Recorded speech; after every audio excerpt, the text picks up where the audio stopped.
Komunikasi boleh ditakrifkan sebagai satu proses pemindahan maklumat, perasaan, idea dan fikiran seseorang individu. Skim dimensi utama komunikasi kepada individu atau sekumpulan individu yang lain. Ia merupakan proses interaksi yang bererti antara kehidupan dan merangkumi kedua-dua komunikasi, iaitu perbuatan menghantar maklumat dan proses untuk bertukar-tukar maksud supaya dapat menghasilkan pemahaman. Komunikasi boleh mengambil bentuk baik secara lisan maupun tidak, misalnya bahasa gerak-geri, bahasa isyarat, sentuhan, hubungan mata dan penulisan. Komunikasi menjadi semakin canggih dengan berbagai perkembangan dari handphone, laptop dan internet. Seseorang pun dapat melakukan komunikasi antara negara secara langsung, yang mana hal tersebut sangatlah tidak mungkin dilakukan pada zaman dahulu.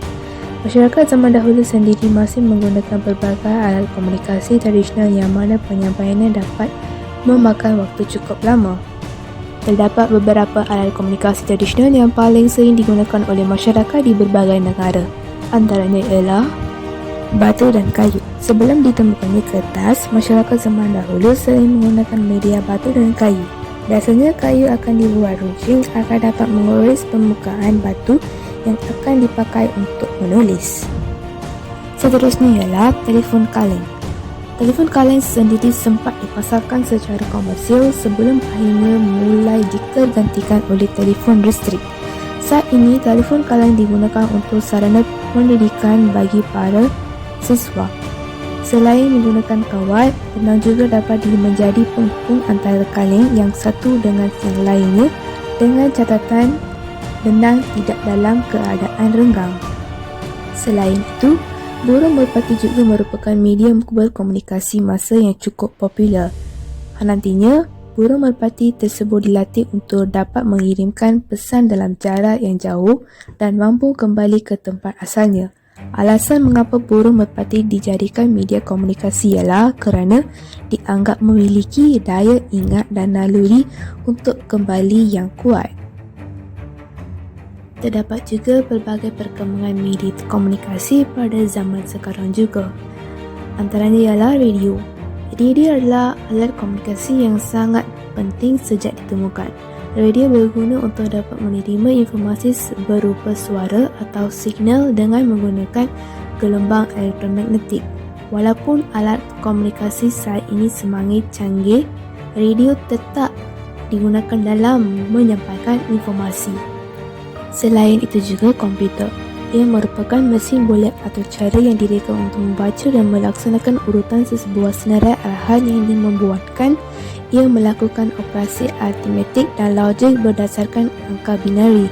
Pada asasnya, komputer terdiri dari ingatan jangka pendek dan ingatan jangka panjang untuk menyimpan data dan unit pemprosesan pusat yang berfungsi sebagai unit kawalan serta mengandung unit logik aritmetik. Tambahan pula televisyen. Ia adalah sejenis media telekomunikasi terkenal dengan menggunakan untuk memancarkan dan menerima gambar bergerak sama ada monokrom ataupun warna, lazimnya diiringi dengan bunyi. Televisyen ini sendiri boleh bertindih makna membawa maksud seperti perkakas, siaran rancangan atau pemancaran menggunakan media ini. Terdapat dua jenis komunikasi, iaitu komunikasi interpersonal, iaitu adalah proses pertukaran informasi, idea, pendapat dan perasaan yang terjadi antara dua orang atau lebih. Contoh komunikasi interpersonal seperti percakapan antara kedua teman, percakapan keluarga dan percakapan antara tiga orang. Komunikasi intrapersonal juga adalah penggunaan bahasa atau pemikiran dalaman bagi penyampai, penglibatan dalaman dan aktif individu dalam memproses mesej simbolik. Individu menjadi pengirim penerima sendirinya, menyediakan maklum balas kepada dirinya dalam proses dalaman yang berterusan.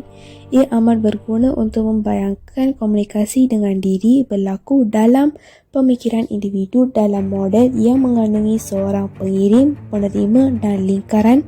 Isu semasa yang memberi impak kepada kehidupan saya ialah norma baharu COVID-19 ini. Penularan wabak COVID-19 telah memberi impak yang besar kepada kelangsungan hidup, keselamatan dan kesihatan di dalam komuniti. Sikap tanggungjawab juga sangat penting bagi setiap orang untuk menjaga diri sendiri supaya tidak dijangkiti dengan COVID-19. Kita juga hendaklah menghadapi situasi ini, iaitu norma baharu yang diamalkan oleh kerajaan untuk memutuskan rantaian COVID-19 dan sentiasa hidup dengan sihat dan sejahtera.